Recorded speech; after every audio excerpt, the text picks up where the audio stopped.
নমস্কার বন্ধুরা, আমি চৈতালি পাকশালায় তোমাদেরকে স্বাগত। আজকে আমি বেঁচে যাওয়া ভাত দিয়ে একটা রেসিপি তোমাদের সাথে শেয়ার করব। দেখো, এখানে আমি গাজর কুচানো নিয়ে নিয়েছি সামান্য মতন, আর আলু নিয়ে নিয়েছি, দুটো আলু কুচিয়ে নিয়েছি, একটা বড় সাইজের পেঁয়াজ কুচি নিয়েছি, দুটো কাঁচা লঙ্কা নিয়েছি, 1 চামচ মতন শুকনো লঙ্কা নিয়েছি, আর সামান্য একটু আদা নিয়েছি। পরিমাণটা তোমরা নিজেরা বুঝে নেবে, আমি তো এরকমই নিয়েছি। এবার কড়াইতে আমি সাদা তেল দিয়ে নিলাম। তেলটা একটু গরম হলে ওর মধ্যে আমি একটা ডিম ফাটিয়ে দিয়ে দেব।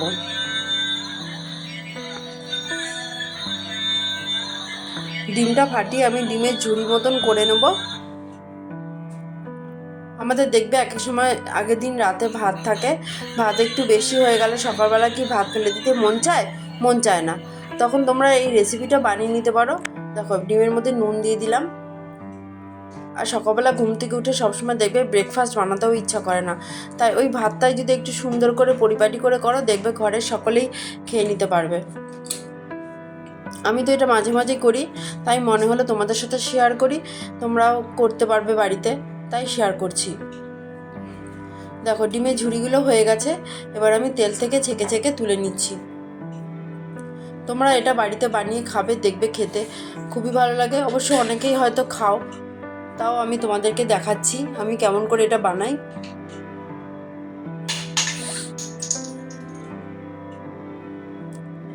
দেখো কেমন ফেনা ফেনা মতন তেলটা হয়ে গেছে। যাই হোক, আমি ডিমের ঝুড়িগুলো সব তুলে নিলাম। এবার ওই তেলের মধ্যেই আমি দুটো সামান্য দারচিনি, লবঙ্গ আর এলাচ দিয়ে দেবো, 3টে মতন। এলাচগুলো একটু ফাটিয়ে দেবো। আর এলাচগুলো ফাটিয়ে দিতে হয় কেন, নাহলে এলাচগুলো তেলের মধ্যে পড়লে না একের সময় ছিটকোয়। আর ফোড়নটা আমি একটু ভাজা ভাজা করে নেব, বেশিক্ষণ লাগবে না, 2-3 সেকেন্ড মতন একটু নাড়িয়ে চাড়িয়ে নেব। আর এটা কিন্তু খুব তাড়াতাড়ি হয়ে যায়, বেশি টাইমও লাগে না। আর ওই তেলের মধ্যে আমি যে আলুগুলো কেটে রেখেছিলাম, ওই আলুগুলো আর গাজরগুলো দিয়ে দিলাম।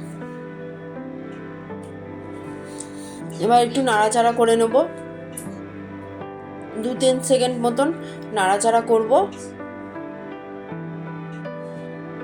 কালারটা একটু চেঞ্জ হয়ে আসলে ওর মধ্যে আমি নুন আর হলুদ দিয়ে দেবো। এখানে আমি 1/2 চামচ মতন হলুদ দিয়েছি, আর 1 চামচ মতন নুন দিয়েছি। অবশ্যই তোমাদের ভাতের অ্যামাউন্ট অনুযায়ী পরিমাণ মতন নুন দেবে।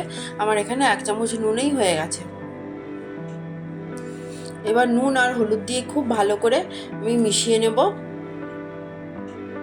এবার আমি এর মধ্যে রসুন কুচি দিয়ে দিচ্ছি, যে রসুনটা আমি কুচি করে রেখে দিয়েছিলাম, ওই রসুন কুচি দিয়ে দিলাম। দিয়ে একটু নাড়িয়ে চাড়িয়ে নেব। এরপর পেঁয়াজ কুচি দিয়ে দিলাম।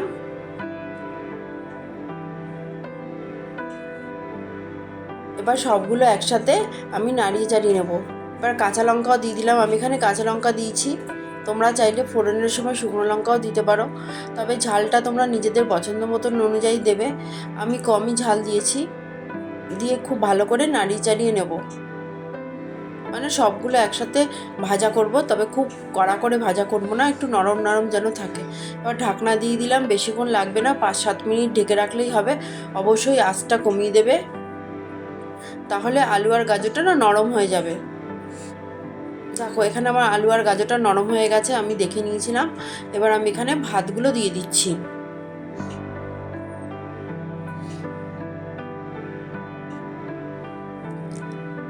দেখো, ফার্স্টে আমি এইটুকুই ভাত দিয়েছি, দিয়ে খুব ভালো করে মিশিয়ে নেব।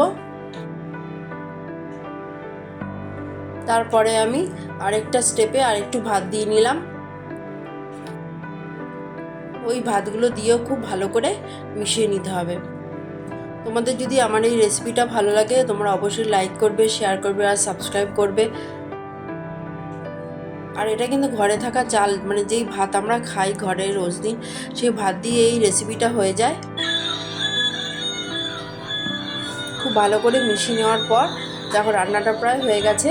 তারপর আমি ঘি দিয়ে দিলাম। এই ঘিটা কিন্তু আমরা বাড়িতেই তৈরি করেছি, আর ঘিয়ের রেসিপিটা কিন্তু আমার চ্যানেলেই আছে। তোমরা যদি দেখতে চাও তো আমার চ্যানেলে ভিজিট করে দেখতে পারো। আমি কদিন আগেই কিন্তু এটা দিয়েছিলাম। দিয়ে খুব ভালো করে মিশিয়ে নেব। আর এখানে কুচানো মানে ঝুরি ডিমটা আমি দিয়ে দিচ্ছি। তোমরা চাইলে এখানে 2 বা 3টে ডিমও ইউজ করতে পারো, তবে আমি একটা ডিমই ইউজ করেছি। ডিমটা দেওয়ার পরও খুব ভালো করে মিশিয়ে নিতে হবে।